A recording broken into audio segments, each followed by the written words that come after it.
Messieurs, dames, vous trouverez ici des actualités singulières tous les jours. Mettez un pouce bleu, abonnez-vous à la chaîne et activez la cloche pour ne louper aucune expertise quotidienne. Je compte sur vous, c'est très important. Êtes-vous pour ou contre l'idéologie trans, n'est-ce pas? La question est lancée parce qu'on va voir que lors de la manifestation, il y a eu quelques grands discours éloquents, n'est-ce pas, qui ont été faits sur la place de la République, avec notamment quelques idéologies qui ont été lancées.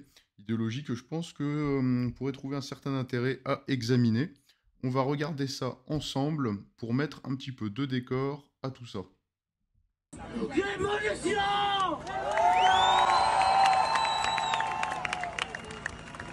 Et ce que le fleur demande aussi, c'est des centres par et pour les personnes trans, pas des cis qui ont fait des études de théorie sur nous. On est les mieux placés pour parler de nous.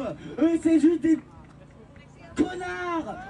Bon, alors, première remarque, évidemment, ce sont les mieux placés pour parler d'eux-mêmes, ça jusque-là, je pense qu'on ne peut que rejoindre.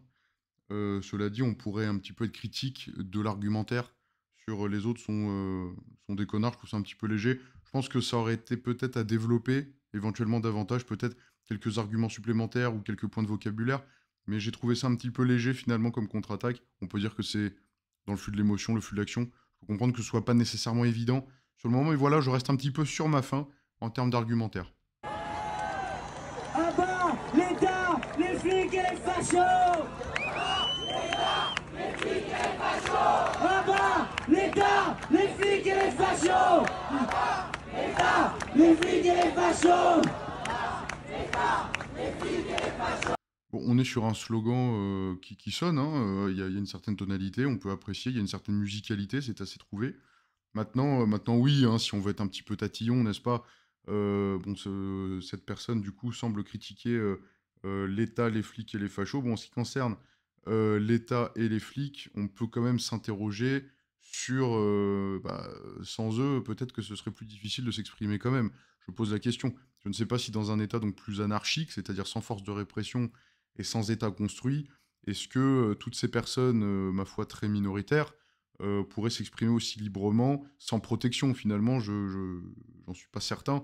En tout cas, peut-être pas avec cette force de frappe sur une place, avec un micro et des grosses voix.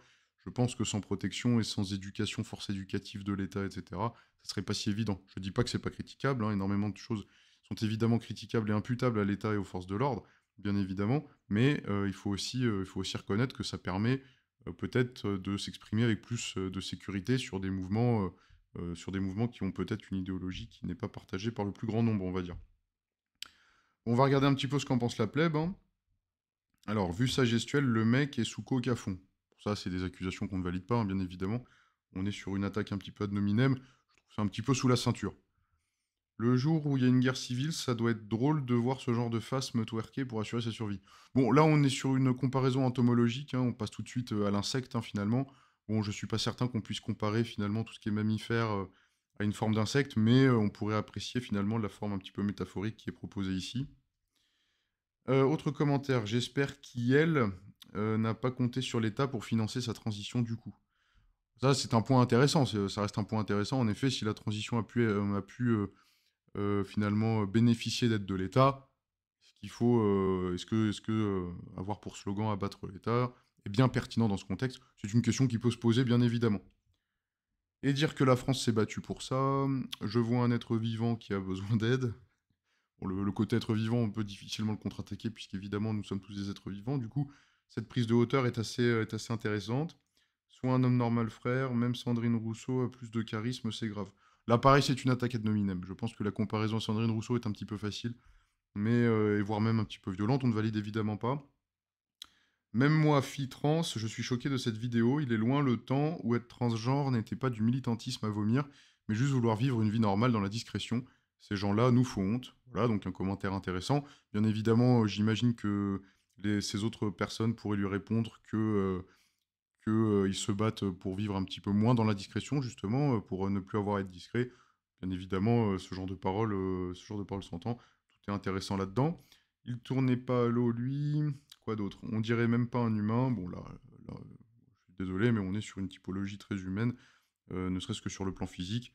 On est quand même sur une morphologie qui nous laisse à penser l'humain. Il a le physique de ses idées, du coup la sécurité sociale et donc l'État peut arrêter de prendre en charge les frais pour un changement de sexe. Malheureusement, cette personne en détresse va porter préjudice aux autres. Bon voilà, ça rejoint un commentaire qu'on a lu un petit peu précédemment. Je pense qu'on a fait le tour, il ne me reste plus qu'à vous demander vos commentaires, vos opinions, vos avis, que je lirai avec grand plaisir. Également sur le Twitter qui s'affiche en haut à droite, n'hésitez pas à me partager des extraits singuliers que je me ferai un plaisir à expertiser, que vous retrouverez sur la chaîne. Et puis moi je vous dis à très bientôt. Voilà.